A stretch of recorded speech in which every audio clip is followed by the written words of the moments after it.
दिया ना दिया देने वाले, दिया ना दिया देने वाले।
कहते हैं कि बिना बाती के दीपक जल नहीं सकता। और वैसे ही उग्रसेन मुनि में विचार करते हैं, आज कोई मेरे भी संतान होती तो मेरे आंगन में खेलती कूदती होती। बड़े ही चिंता में रहते हैं। और उनकी पत्नी जो है तो देखा बड़ी ही पतिव्रता नारी है। अगर पति की इज्जत होती है तो मानो जो पतिव्रता नारी है उनसे, जो पति है पत्नी का पति ही सब कुछ होता है। और कहते हैं क्या, गोस्वामी बाबा ने रामायण में समझा दिया कि तन मन धन कि पति तन मन धन पति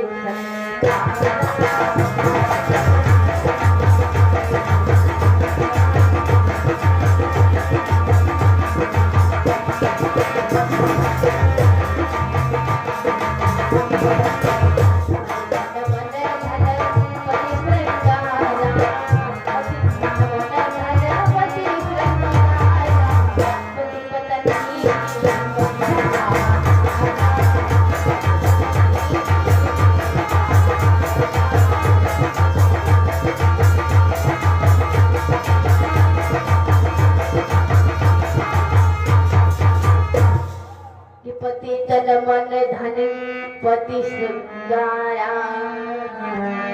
पति पत्नी जीवन कहते हैं ये जो पति है पत्नी के लिए पति ही सब कुछ होता है। और जो श्रृंगार है वो भी पति के लिए सब कुछ। आज एक दिन की बात, पवन रेखा जो है उग्रसेन से कहते कि स्वामी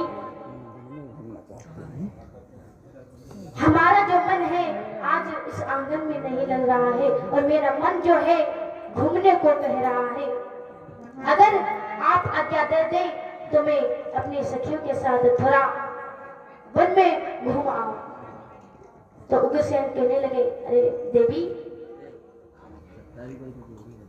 आपका जो मन इस आंगन में नहीं लग रहा है तो आप जाओ और साथ में अपने सखियों को ले लो और वन को घूम आओ।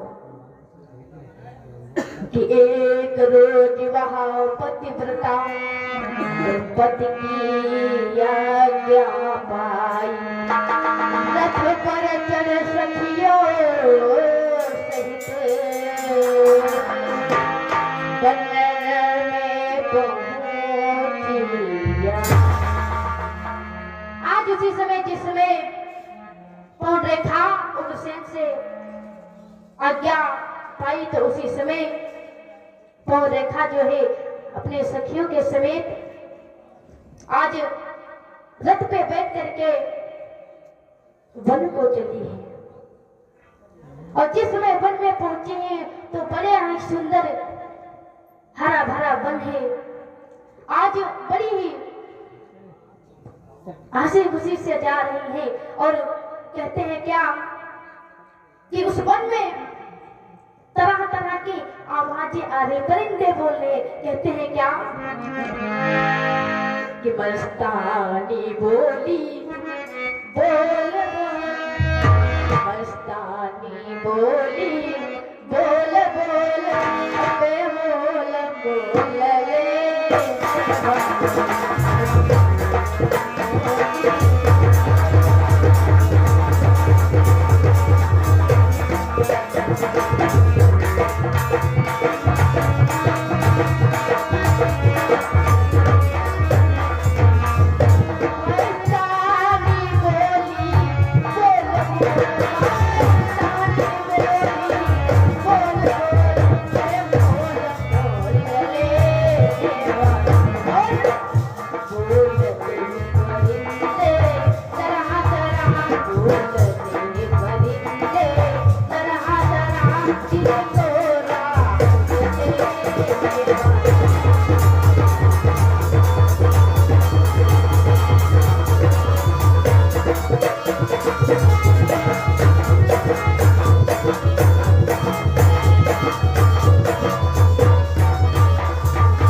जंगल में जब पहुंचे बड़ा ही सुंदर हरा भरा रसीला।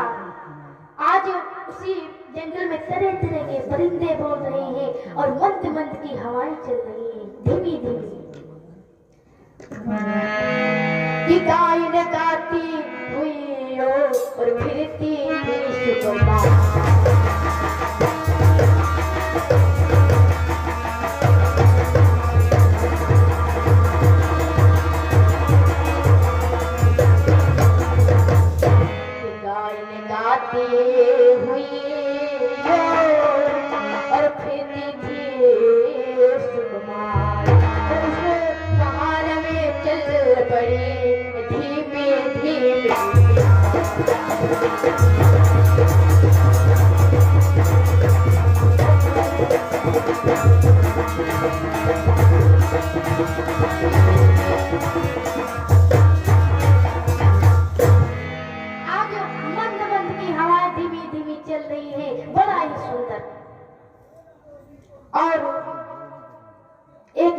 हुआ।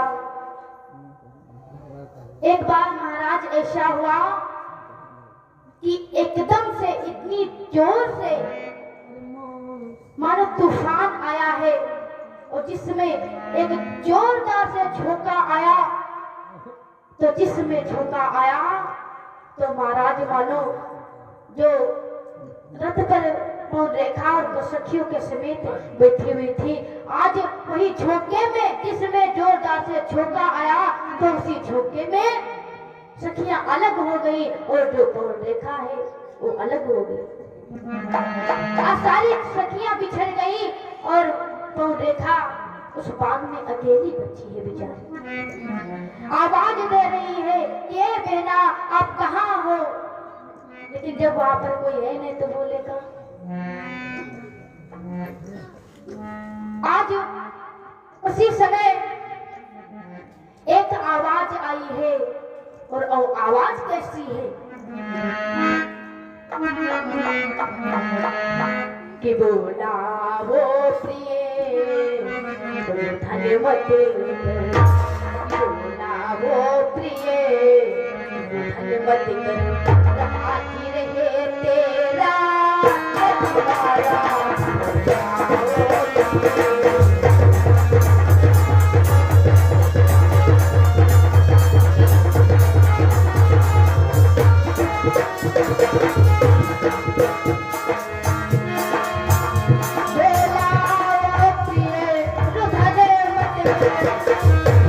आज रहे तेरा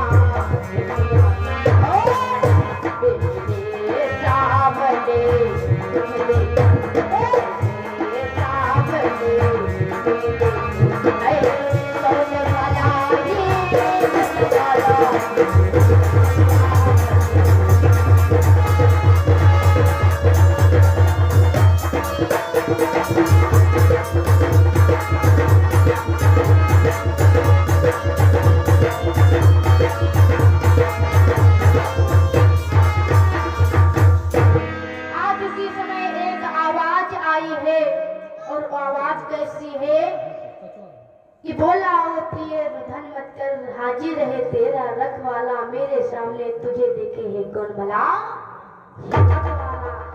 आज ये आवाज किसकी है कि उग्रसेन रूप धर ध्रुमिल के नामी नीच नारी के निकट हो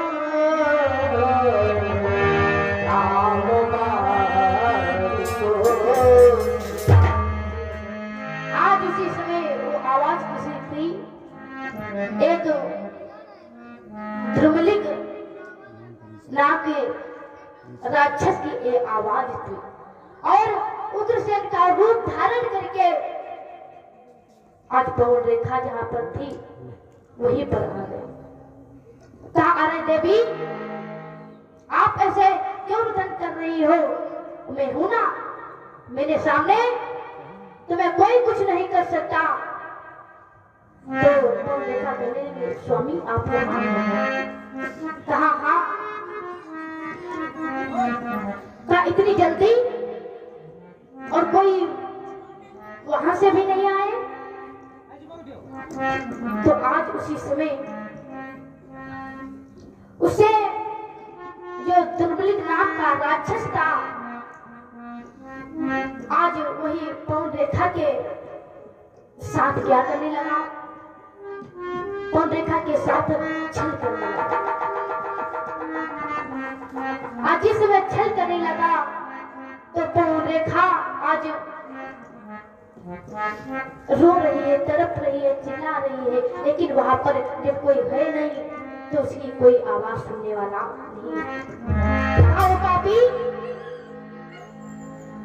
तू मेरे साथ ऐसा क्यों कर रहा है? और तू मुझे भी जानता नहीं है मैं कौन हूं, मुझे छोड़ दे कमीने, और मेरे साथ ऐसा करेगा तो मैं तुझे श्राप दे दूंगी। आज वही राक्षस बोला है कि देवी देखो, मैं आपके साथ ये इसलिए किया है कि तुम्हारी जो गोदी है ये सुनी है, खाली है, और इससे हमसे देखा नहीं गया, सहा नहीं गया, और इसीलिए मैंने आपके साथ ऐसा किया। बोला है कि देवी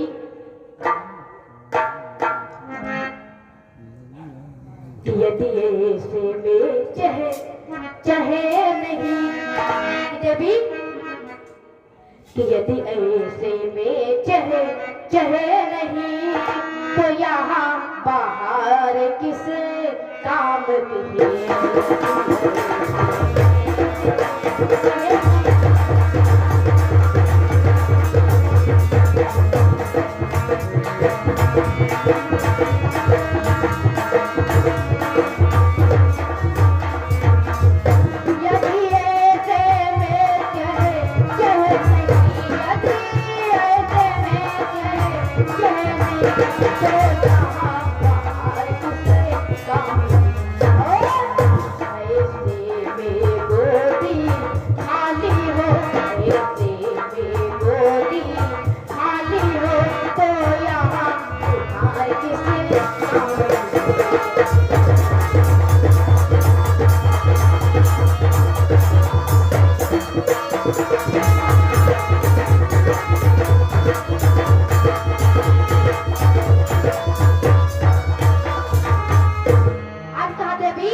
इसलिए किया है जो आपकी गोदी है ये खाली है, सुनी है, और ये हमसे देखा नहीं गया, इसीलिए आपके साथ में ऐसा किया है कि धोखा देकर नीचने किया सती से प्रकट हो गया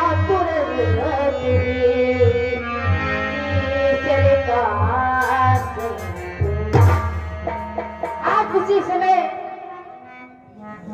जिस समय उसके साथ छल किया तो उसी समय ईश्वर का सहयोग हो गया और वही राक्षस कहता है कि देवी आपके साथ मैंने ऐसा किया है तो जानती हो मेरे समान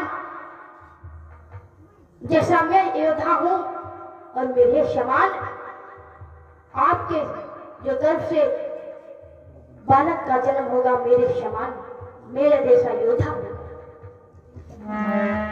कि मेरे इस संयोग से होगा भूत सुवीर बल प्रताप से पाएगा देवी आपके गर्भ से जो बालक पैदा होगा मेरे समान मेरे जैसा योद्धा उसे इस संसार में कोई हरा नहीं सकता। राजा और नर की क्या बात है उसे इंद्र भी हरा नहीं सकता। उसे इंद्र उसे हार जाएगा बस इसकी जो मृत्यु होगी तो वही नारायण जी के हाथों से और इस संसार में इसे कोई नहीं हरा सकता। कि समझा कर यो पवन को गया पिशाच की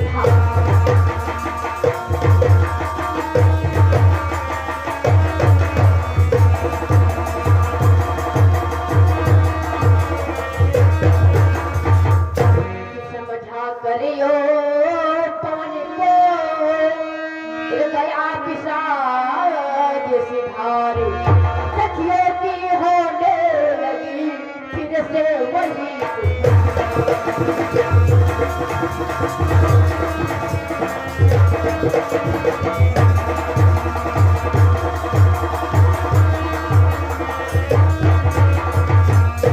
आज जिसमें इतनी बात कहा है तो इतनी बात कह करके वो राक्षस वहां से चला गया और थोड़ी देर के बाद सखियों की आवाज आने लगी। ये बहना आप कहाँ हो किधर हो? तो देखा पूरी बहना मैं यहाँ हूँ। आज जिसमें सारी सखियां पौन रेखा के पास आई तो उनका जो स्वभाव देखा है आज घबरा गई। पौन रेखा की ऊंची ऊंची श्वासें चल रही हैं। तो सखियों ने कहा कि बेला ये हालत आपकी किसने बनाई है? एक ऐसा रूप बना के रखा है। तो कहा बेना जिस समय आप लोग हमसे बिछड़ गई थी दूर चली गई थी तो उसी समय एक पीछे से बानर आ गया था और बोली ये पौन रेखा रानी ही बोली तो निकल गई बोली तुम निकल गई मंदिर ने मुझे पछाड़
तुम हमसे बिछड़ गई थी तो उसी समय एक पीछे से एक बंदर आ गया और उसी ने ये हमारी हालत बनाई है। और देखो ना मेरे साड़ी को भी फाड़ दिया है। आज पौन रेखा कश्यो न कश्यो ने सखियों से झूठ बोलकर अपने प्राण को बचा सकी। और कौन रेखा कहती है क्या कि इस कारण बेचैन हूँ और जो तो पाए प्राण चलो वेग घर को सखी है तबीयत कैसे ना कैसे झूठ बोलकर आज उनके प्राण को हो सके। कहा बेना चलो अब घर को चलते हैं। आज उसी समय सभी सखियां और पौन रेखा अपने अपने घर को आती हैं। कुछ दिन बीतने के पश्चात जब पौन रेखा का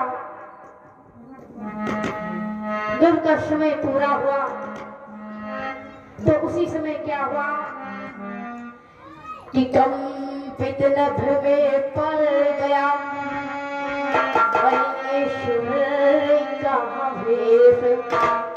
घोर घड़ी नक्षत्र में प्रगट हुआ। आज कुछ दिन बीतने के पश्चात घोर घड़ी नक्षत्र में एक पौन रेखा के गर्भ से बालक का जन्म हुआ और जिस समय उस बालक का जन्म हुआ तो महाराज मानो आंधी तूफान जोर जोर से चलने लगा। कहते क्या है कि पैदा होते ही बालक के कि पैदा होते ही बालक के आंधी तूफान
आंधी तूफान जोर जोर से चलने लगा और बिजली चमकने लगी और मानो एक महाप्रलय दर्शाने लगा। जितने सारे तालाब सरोवर थे उसमें उबाल आने लगा। ऐसा महाराज और उसी बालक का नाम रखा गया कंस। आज कि इस प्रकार पैदा हुआ वहाँ भूत का भारी राजन सुन संक्षेप में उसके कुछ सुखदेव राजा परीक्षित जी कहते हैं कि राजा जिसमें कंस का जन्म हुआ तो जोर जोर से आंधी तूफान और सारे सरोवर और तालाब में उबार आने लगा और जब कंस थोड़ा बड़ा हुआ तो मानो महाराज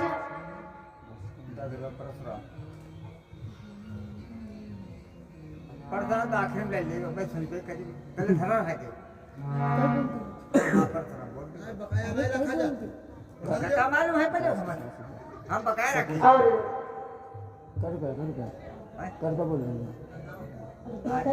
अरे कैसे कह ले तो सुबह का है अच्छा सो बोल रहे अरे हमारे दादा परशुराम जी की तरफ से 51 मुद्रा भगवान के चरणों में समर्पित हुए हैं। भगवान को सदा सुनने वाले के लिए मंगल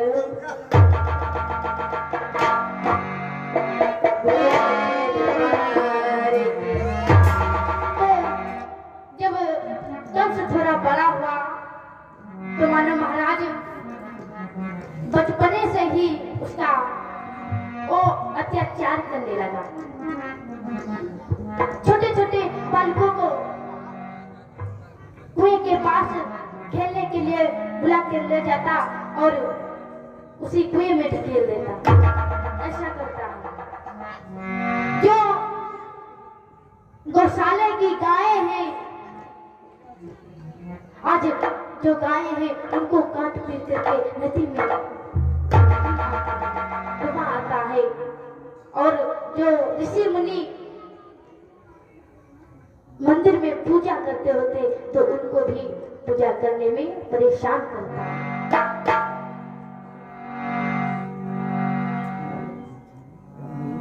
आज उसी समय धीरे धीरे मानव महाराज उसका बचपने से ही अत्याचार बढ़ने लगा। और कुछ लोग उग्रसेन के पास जाते हैं और कहते हैं कि राजन, जो आपका बेटा है ना, बड़ा ही अत्याचार करता है और बड़ा ही परेशान करता है, इसको समझाओ। तो उग्रसेन कहते हैं कि उग्रसेन कहने लगे, करना उपद्रव लाल नभ को होना चाहिए, जनता का प्रतिपाल। उग्रसेन कहते हैं कि बेटा, जब उनको पता चला कि मेरा बेटा इतना अत्याचार करता है तो समझाने लगे कि बेटा देखो, इतना अत्याचार करना अच्छी बात नहीं है। तो कंस कहता है, पिताजी आपकी जितनी इच्छा सकी तो चला लिया, अब मैं इस राजकोट में चलाऊंगा। और कंस ने क्या किया, अपने पिता को जेल में डाल दिया। बोले सच्चे दरबार की। आइए 2 बार प्रभु का नाम बोलेंगे, उसके बाद हमारे महाराज के मुखारबिंदों से आप सभी लोग भगवान की मंदिर में चर्चा को सुनपान करेंगे। कहेंगे कि आप सभी लोग तालियों के साथ बोलेंगे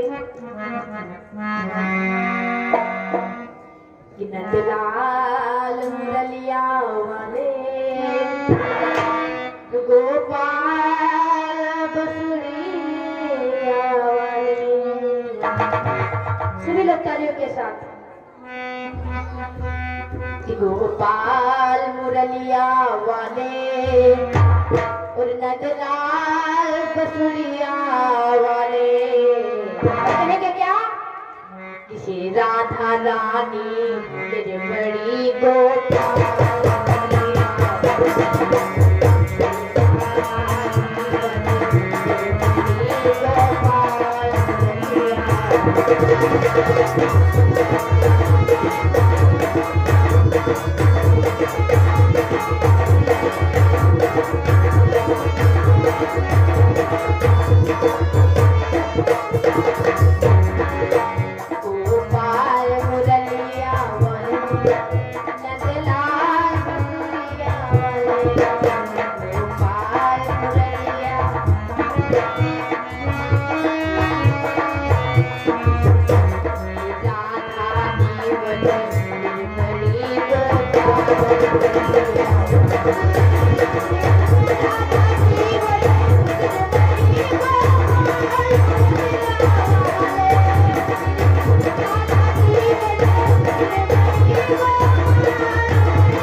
दरबार की। आइए अब हमारे महाराज के मुखारबिंदों से आप सभी लोग भगवान के मंदिर में